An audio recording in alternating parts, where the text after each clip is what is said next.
Now, the greatest radio shows of all time. Suspense. The Shadow Node. Washington calling David Harding, Counter Spy. Classic radio theater. The Great Gildersleeve. Fibber McGee and Molly. Dragnet. Gunsmoke. The Lone Ranger. Now, step back into our time machine with your host, Wyatt Cox. Good evening, friends of the Inner Sanctum. Ann Southern in her motion picture role, The Adventures of Maisie. These shows produced by MGM for their radio station, and they passed them along over the years, syndicated them as well. This episode, The Adventures of Maisie, was originally broadcast on May 10th, 1951, Quakenbush's Universal Elixir. Hiya, babe. Say, how about... Ouch! Does that answer your question, buddy? The Adventures of Maisie, starring Ann Southern. You all remember Metro-Goldwyn-Mayer's famous Maisie pictures. In just a moment, you will hear Maisie in radio, starring the same glamorous star you all went to see and loved on the screen, Ann Southern. And now, here's Ann Southern as Maisie. Yep, I'm Maisie, like the man said. Maisie Revere of Brooklyn. They say all roads lead to Brooklyn, and I believe it because I've personally walked over all of them. I'm in show business, and it seems I'm either walking to a job that's ready to fold or walking back from one that just has. In this case, I'd just been with a stock company playing in a play called The Cherry Orchard.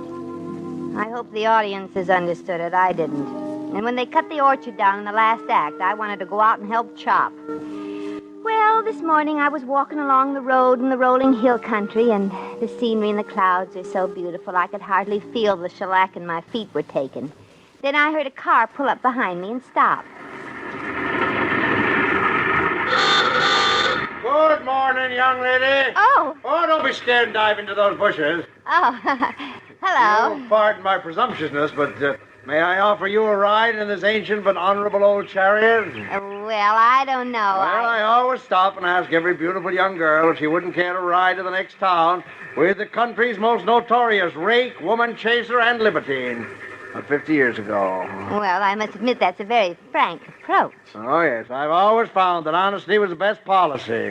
Occasionally. But if you don't feel safe sitting up here with such an unsanctified character, you can ride in the trailer behind. Oh, no, I'm not that worried. But let me read the sign on the trailer. Oh. Old Doc Quakenbush, sole inventor, manufacturer, and distributor of Quakenbush's Universal Elixir. Uh-huh. Oh, well, then you're a doctor. In some states, yes. Allow me to introduce myself. I am L. Ron Quakenbush, M.D. Well, I suppose the M.D. stands for Miracle Doctor. No, it stands for Medical Delinquent.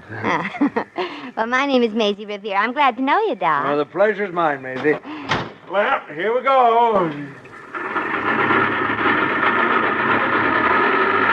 Well, so you're the inventor of Quakenbush's Universal Elixir.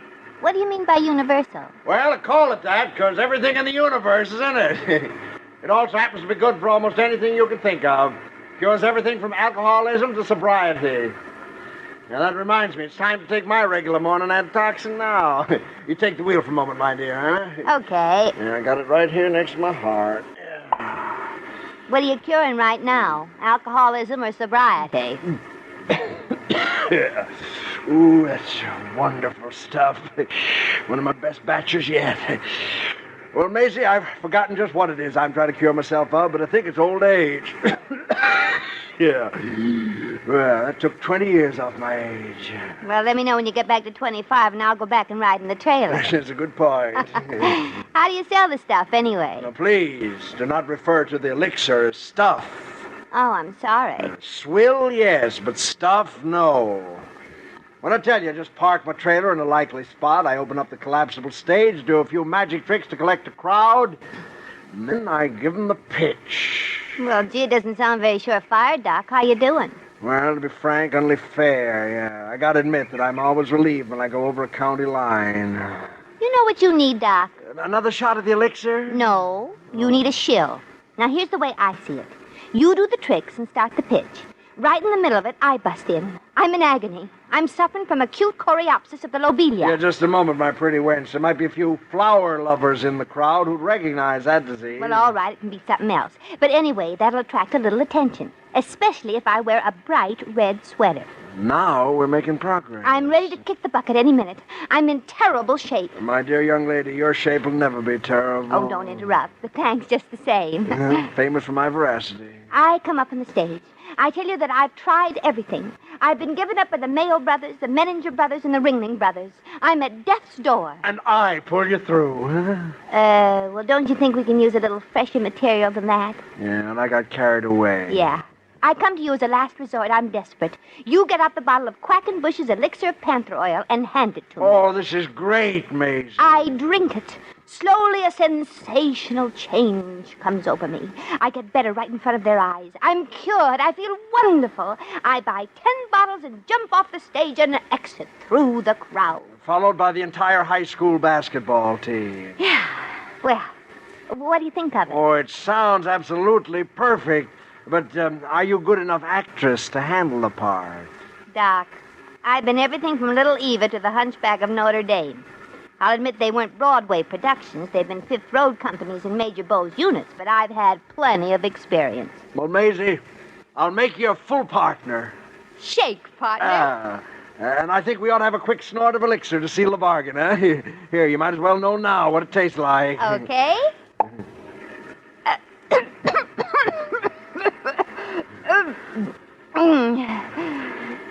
You like it? Dr. Quakenbush, this is an intestinal hotfoot. You ought to serve a blowtorch for a chaser.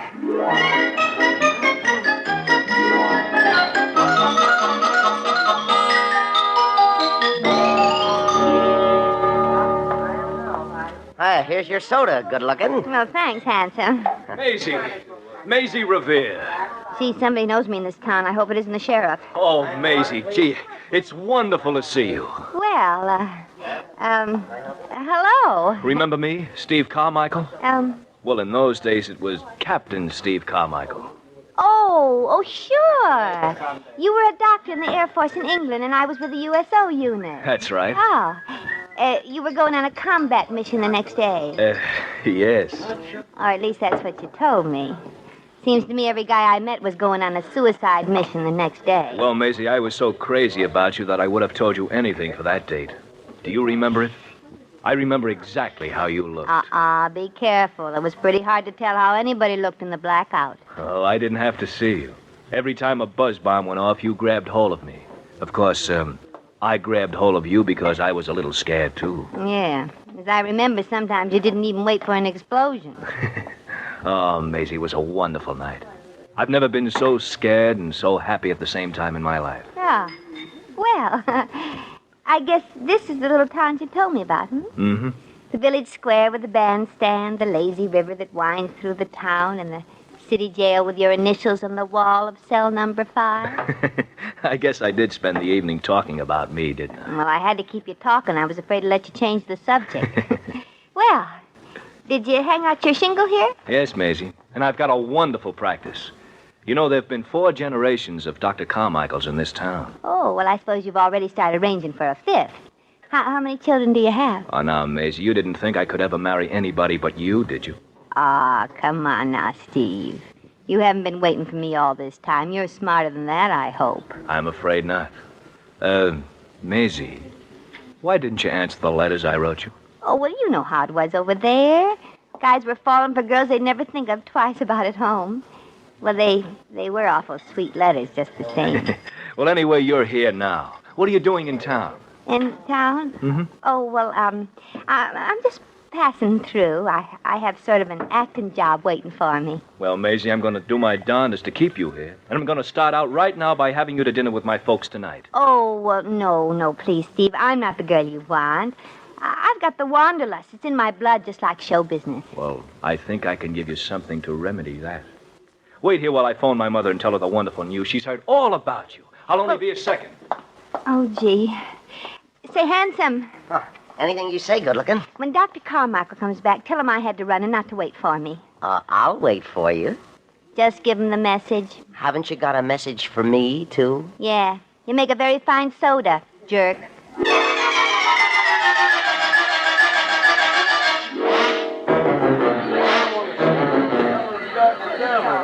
And so, my friends, I gave that poor suffering man a bottle of Quakenbush's Universal Elixir. He drank it, and in front of my very eyes, he was cured. Another case. A man was an auto mechanic. He came to me and said, Doc, I'm ready for the junk heap. I got a loose cylinder head, a leak in the fuel pump, my valves need grinding, my crankcase ought to be drained, and I've blown a gasket. I'm tired. I got no pep. My wife is thinking of leaving me. Yes, my friends, he was a very sad picture of a man standing there with the tears rolling down his cheeks. Well, folks, I sold that man a dozen bottles of Quakenbush's Universal Elixir, and after 2 bottles, he was cured. Not only did he have his old pep and energy back, but by the time he'd finished the complete treatment, he'd been arrested for bigamy. That's right, men. Step right up. Now, don't crowd. It's only $2 a bottle. It won't grow hair on your chest, but it'll make you feel like you don't need any. I'll take one. I'm sorry, Sonny, you're too young. Yeah, how about me, Oh, Charlie? thank you, sir. Yes, sir. Yes. How many bottles, sir? Thank you. Good luck, grandfather. Now I'm going to show you folks a little trick, folks. I have here a piece of string with 2 ends, one on each. And now then, I'm going to tie a knot. Let me through, quick. Let me through. What seems to be the difficulty here? You are interrupting my trick, young lady. Are you Dr. L. Ron Quakenbush, the fabulous Dr. Quakenbush? Well, I'm famous in a modest way. Oh, doctor, I've searched all over for you because I... What is the matter, my child? Here, step right up here on the platform. Oh, thank you, doctor. Oh, you're my only hope. There we are. Now turn around and tell us what your trouble is. All right. Wow! Now, please, ladies and gentlemen, my patient appreciates your good wishes, but this is an emergency. Hey, shall I boil some water? Yes, and then jump into it. What I say is your ailment, my child. Dr. Quakenbush, I've been given up by all the greatest specialists in Chicago and New York. I've been to Dr. Guberdorf, Dr. Princeton, Dr. Gillespie, Dr. Kildare. Don't overdo it, Maisie. And, of course, the famous Dr. Cronkite. Oh, can you do anything for me, doctor? Can anybody do anything for me? I can. I know exactly what's wrong with it. It's Dr. Carmine. Wait a minute. Young Dr. Carmine. Am I to understand that you know the complicated nature of this unfortunate young woman's ailment? You bet I do. Oh, Steve. She's suffering from an acute attack of Flabmeyer's disease. Entirely wrong And she'd have to be in the symptoms. hospital under my personal care for the next 6 months. Now, you... But I'll cure her if it takes the rest of my life. Oh, no.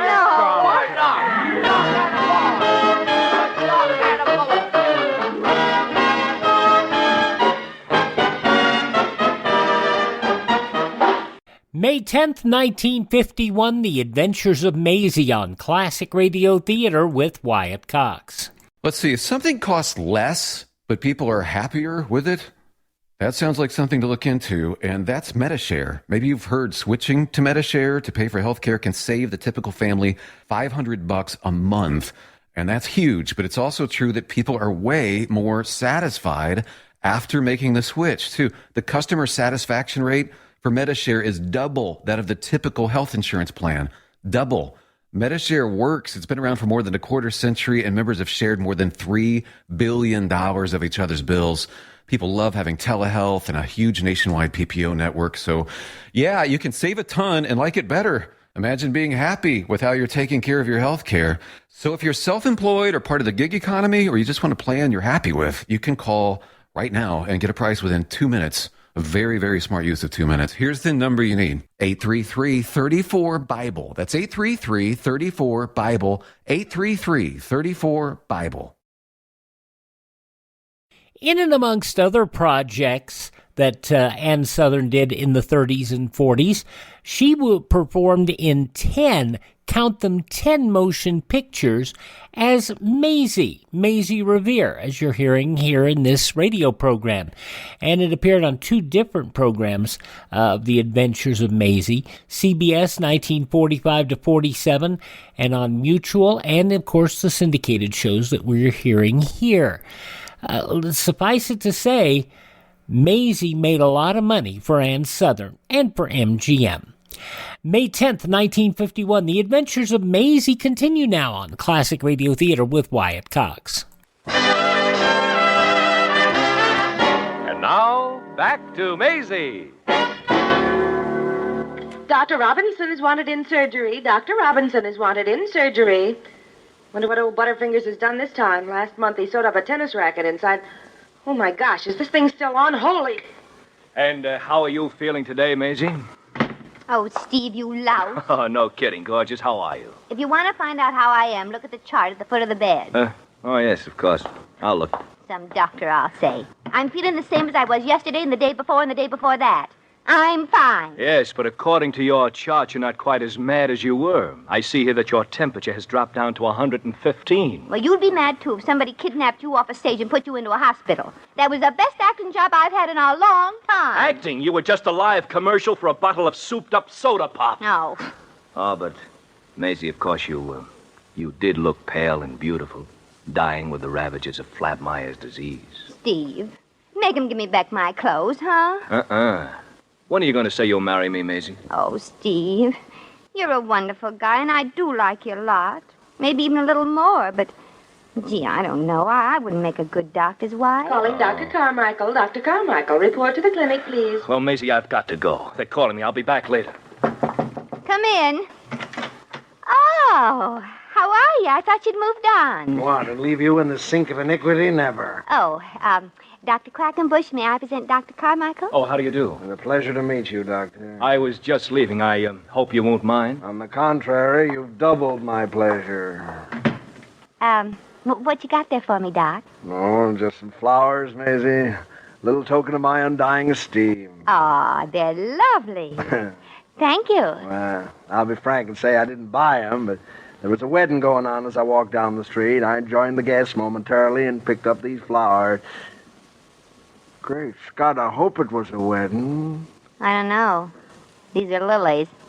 Oh, well, the flowers are pretty. Here, let's throw these crummy yellow roses out. No, don't. They're from Steve. Oh, the doc who broke our act up? Mm-hmm. What's he doing? Breathing hot on your neck? Uh-huh. Look how my back hairs are all frizzed up. Well, you like this character? Well, sort of. He's an awful nice guy, Doc. And he's pretty crazy about me. He comes from an old family around here, and I've met his folks. They're swell. No, they're softening you up, getting you ready for the kill. They're giving you that little white cottage with the hollyhocks in the back routine. Well, sometimes I wonder if it isn't better than beating my feet off to the ankles tramping around the world. I never had a home or a family of my own. Well, who does? Maisie, this is the most dangerous spot you've ever been in. You're beginning to believe all this stuff you never fell for before. No more visitors for a while now, Mr. Revere. Yeah, I'll only be a few minutes longer. Out. Now, see here, you wretched Florence Nightingale. I am here in a professional capacity as Miss Revere's medical advisor, and I'll thank you to give me the proper courtesy I'm entitled to. Well, let me introduce you two. Dr. Quakenbush, this is Miss Coogan. Oh, I'm sorry. I didn't realize you were a doctor. Oh, sure. Don't be fooled by that checkerboard sport coat, the horseshoe tie pin, and the deck of cards in his vest. He's a doctor, all right. One of the best. Well, where's his little black bag? I didn't bring it. I left it in my office along with my stethoscope, my fluoroscope, and my voodoo drums. Voodoo drums? Dr. Quakenbush is also a witch doctor. Anybody you'd like to see drop dead? Well... And if you doubt me, I'll tell you a little about yourself. You're unmarried, unhappily unmarried. But you are intelligent, a good cook. You like candy, cats, and poultry. How did you know, Doctor? Because I'm a diagnostic wizard, my child. Maisie, stop yawning. I'm sleepy. All right. Miss Coogan and I will both go. But here's some decent reading material for you when you wake up. Oh, thanks, Doc. Just what I wanted. Variety, Billboard, and the Hobo News. Oh, I think I'll go to sleep.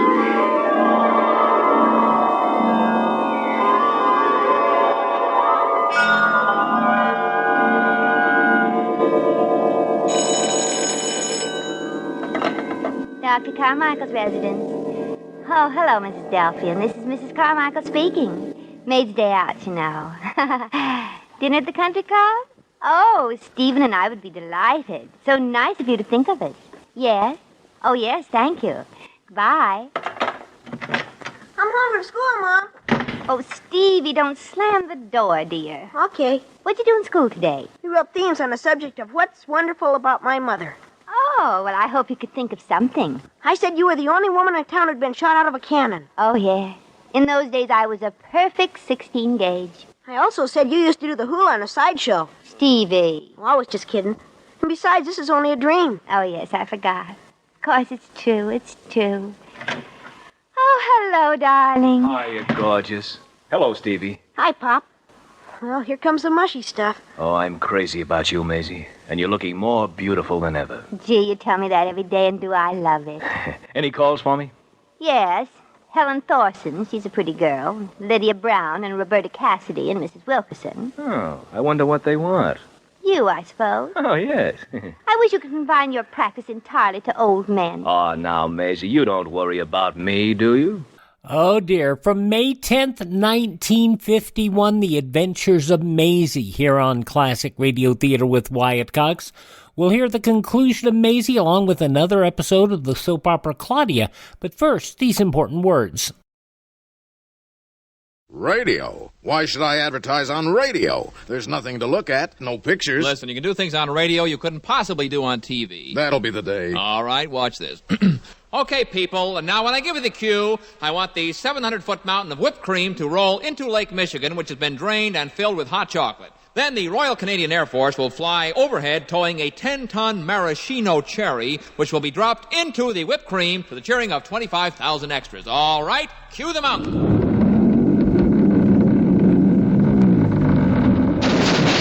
Cue the Air Force. Cue the maraschino cherry. Okay, 25,000 cheering extras. Now, you want to try that on television? Well... You see, radio is a very special medium because it stretches the imagination. Doesn't television stretch the imagination? Up to 27 inches, yes. She was born in a humble shack amidst the lemon groves of Goleta, California. Mommy, don't cry. You know what they say? When life gives you lemons, make lemonade. I was gonna say life sucks, and then you die. But I like yours better. And with that, Alexandra Johnson launched her lemonade stand. Lemonade, nickel a glass. Every day, even during the frigid California winters, a bone-chilling 72 degrees, you could find her. You can have it sour, you can have it sweet. Little girl's lemonade will knock you off your feet. The little girl with the sour brew wanted more, national distribution, franchises, and so she rolled out a well-budgeted advertising campaign. Me and the rest of the dockworkers only drink little girl lemonade. She was made president of the International Sour Drink Association and chosen to give the keynote speech at their convention. You all set with words of wisdom, honey? You know what they say, Mommy. Always advertise so consumers think of your product first. I was gonna say never swallow a lemon seed or a watermelon on your tummy. This fabricated but interesting story is to remind you that it's called advertising and it works. Put your message on this national advertising platform by emailing classicradiotheater@gmail.com. classicradiotheater@gmail.com.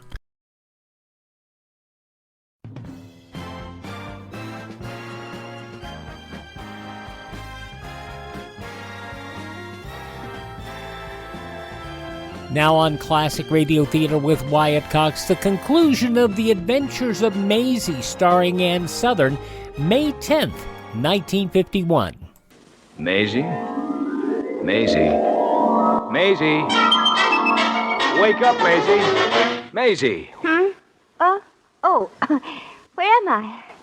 What happened? Oh, you've really been dreaming, gorgeous. Oh, it's you, Steve. Maisie, look, I've got to run out on an all-night emergency call, but I just have to ask you again. Will you marry me? Marry you? Mm-hmm. Well, yes, of course, Steve. Oh, Maisie, that's wonderful, wonderful. I'll see you later, honey. Oh, my gosh.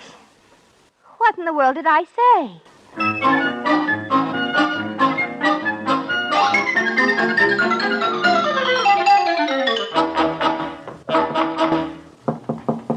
Come in. It's me, Doc Quakenbush, Maisie. Oh, I was asleep. Listen, dear child, I don't like your being in this place. It's a bad environment. All the doctors here are college men. You got to get out tonight. Oh, now. But I think I'm going to marry him. What? Marry a doctor? Oh, they make very poor husbands. They're out on call all the time, and every woman in town falls for a good-looking doctor. I know, but you have a home and children. But he's not in the business, Maisie. No. You'll have to explain what all the headlines in Variety mean. And you'll be lucky if he ever tells you a new joke you haven't already heard. You might as well quit kidding yourself, Maisie. He ought to marry a local girl, a nurse, or a daughter of another doctor. Yeah, I suppose you're right. Now, here's your suitcase with all your clothes. Now, hurry up and get dressed. How'd you get my clothes? I've been treating Miss Coogan with Quakenbush's Universal Elixir. The results would amaze you. I'll be dressed in 5 minutes.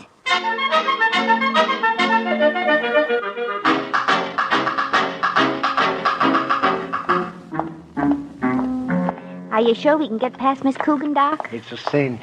Watch. Hello, Miss Revere. I see you're planning on leaving us. Yeah, Dr. Quakenbush has recommended it. Yeah, that I have. Dr. Quakenbush? Well, now, really, Mr. Revere, I don't think that he is a doctor. Sure. Are you hiccuping, Mr. Revere? No, you are. Oh, that's not the funniest thing. Well, as I was saying, I tried some of Dr. Quack's Universal Elixir, and it's nothing but a little flavored water. Are you sure I have hiccups? Well, I think it's Dr. Quakenbush. Would you give this note to Dr. Carmichael when he comes in, Miss Coogan? I'd be delighted. Let me ask you something, Miss Coogan. Are you happy now? I'm the happiest girl in the world. And when Dr. Carmichael comes in, I'm going to give him a great big kiss. She's cured.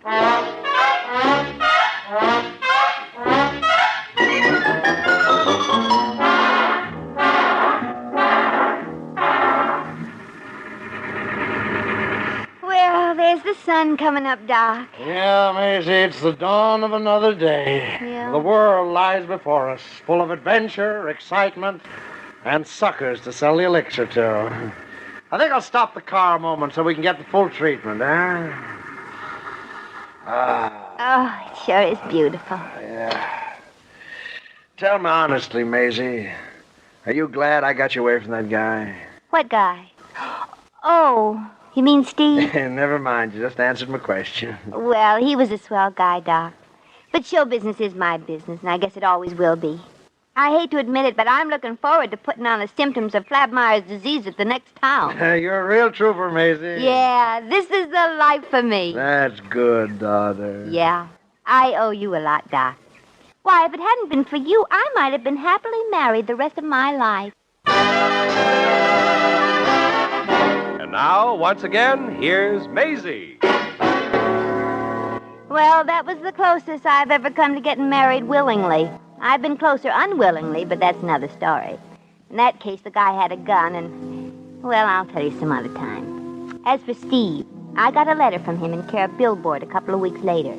It seems that Miss Coogan gave him that big kiss when he came back, and it developed into a beautiful romance. The elixir did something for her, and Steve wanted a case of it to keep her in trim. He also wanted to analyze it and see what was in it. So if you hear of somebody discovering a new vitamin or miracle drug in the next few weeks, you'll know that it's nothing but concentrated Quakenbush's Universal Elixir. Well, Pete, you got a new job dancing in a nightclub, so let's get there and get going.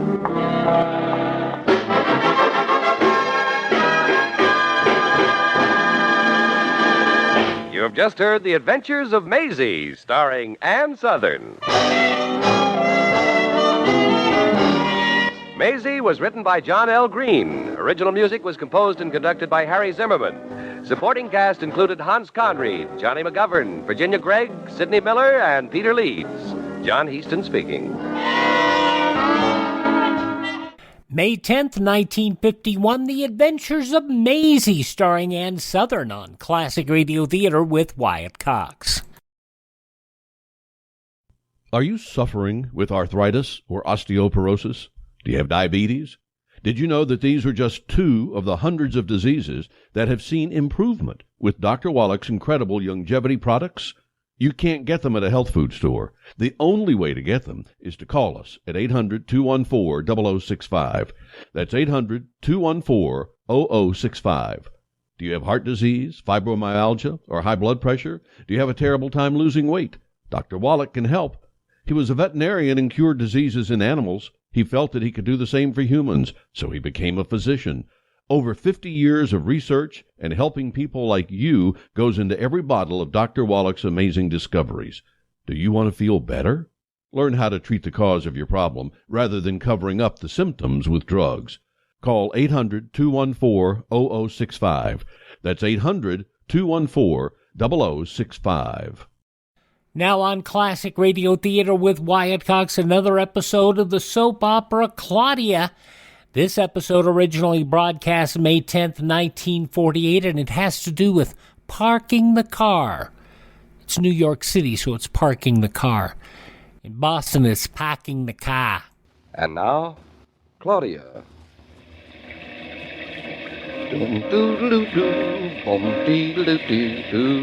David, what time is it? Goodness, isn't it pouring rain? It's exactly 3 minutes after 8 a.m. Eastern Daylight Saving Time, and it certainly is pouring rain. We've made the New York train. I never thought we would. No, we made it with 7 minutes to spare. Now we can sit in our car and relax. David, are you sure we ought to live in New York all week? I mean, isn't it awfully expensive? I mean, even though we are living at Julian Hartley's. Listen, you country mouse. It won't cost us a penny more than here. Unless you start buying bargains. I promise I'm not going to spend 1 penny. Good. I'm not even going to look in a shop window. Good. No matter how many bargains. Good. I'll believe it when I see it. Look at that rain. You don't believe me? About bargains? No. Hear the rain?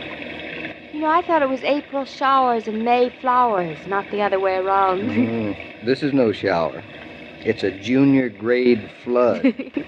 2 more days up here, and I'd start building an ark. It's been raining ever since Saturday. Oh, it slowed down for 10 minutes yesterday. Yes. Remember? 10 whole minutes. That only made it seem worse. David, why does the country seem so much worse in the rain than the city does? Oh, you can see it so much better. I think by Friday the rain will have stopped. Well, it better had. And with the sun will come Gertrude. I wonder what kind of a maid she'll be. Well, Gertrude being the plumber's sister-in-law, I wouldn't know. David, you don't think we're quitters, do you? Going off to New York and leaving a house full of mess and carpenters? Well, a little. But we'll be back Friday. I know. Only when we closed the door, the house looked like it was staring at me with tears rolling down the window. And Bluff and Shakespeare, it's awful to leave your cat and dog with strangers. No, Jared Tucker isn't a stranger. He sold us the house. Besides, you left him enough instructions to fill a 5-foot bookshelf. No, really, shouldn't we have taken them along, darling? Julia and Hartley's beautiful house would be delighted to have a Great Dane and a Persian cat running around in it. Say, my watch is slow. It is? Yeah. I better get a move on. Park the car and buy a new commutation ticket. What happened to the old one? Nothing, except that it expired. Oh, they do that at the end of the month, don't they? Yes, regularly. But David, listen, I don't think you'll have time to do both. Both of what?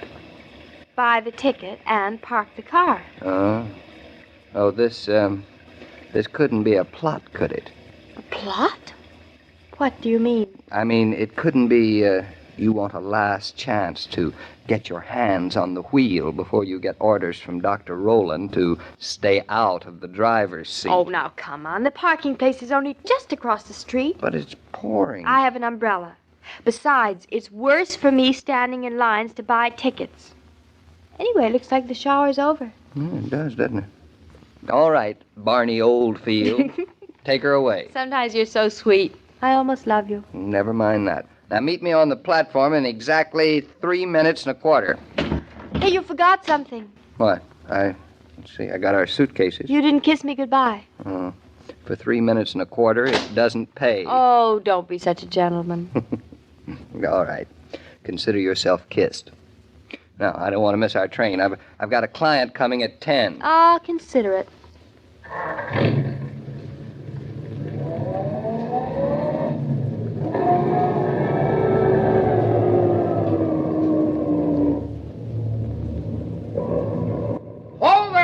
there, lady. Who? Me? Sure thing, lady. Stop right there a second. Say, where are you going with that car? I'm going to park it in your lot.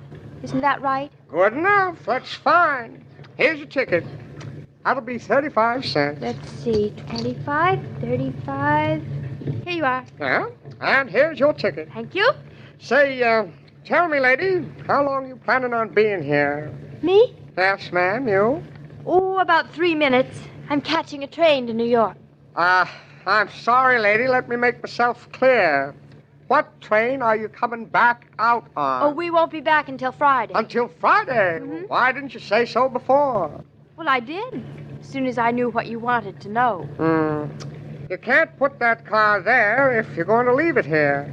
I can't. Why, lady, you'll be blocking traffic if you leave it there for a week. Well, where should I put it then? There'll be all kinds of people who won't be able to get out with their cars. I see what you mean. Well, just tell me where to put it, and I'll be glad to put it there. And if people can't get out with their cars, you know what's going to happen at home?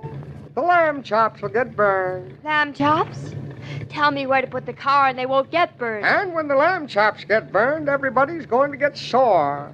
They're going to be sore at me, and they're going to be sore at the little lady who parked her car in the wrong spot. Now, listen, look here. I've got to catch a train. Lady, and take it easy. Take it easy. I've been watching people around here catching trains for 20 years. You'll catch your train, all right, I promise you. My husband is waiting for me at the station. Can't you park the car for me? Why, lady, I'd be very glad to do that for you. That's fine. It's really very nice of you to do this. And I know my husband will appreciate it. Lady, look, you got me wrong. Now what? I said I'd be glad to park your car for you, only I can't. Oh, please. I've only got about 3 minutes to catch my train. Lady, didn't I tell you not to worry? I'd be very happy in the extreme to park your car, only... Only what? Only it is not allowed, not permitted. You see, we're not bonded, and we are not allowed to touch people's cars. Now I've got about 2 minutes to catch my train. Now either you park... Lady, I am here to offer you a bargain. This is one time in my life when I'm not interested in bargains. But you have not heard this one yet. Lady, I am here to offer you a special weekly rate. I'm not interested in special weekly rates. I'm only interested in catching my train. Please. Say, how much is that special weekly rate? Now, first, here is your 35 cents back. Would you give me back my ticket? Why? 7 times 35 is how much? Please, I'm awfully slow at multiplication. Where can I leave this car? I told you not to worry, lady. You will not miss the train. Oh, look at all the people in back of me. I'm stopping traffic. 7 times 35 is $2.45. Now, remember that. $2.45. What of it? What of it, she asks.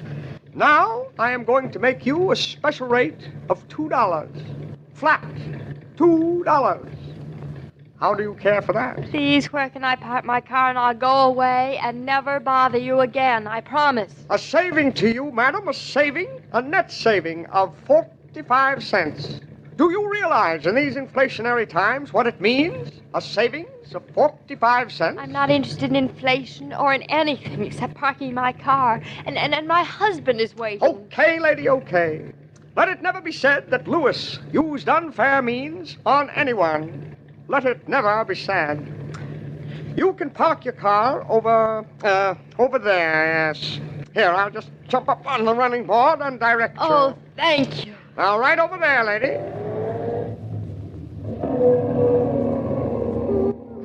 Whoa. It's right in there. Perfect.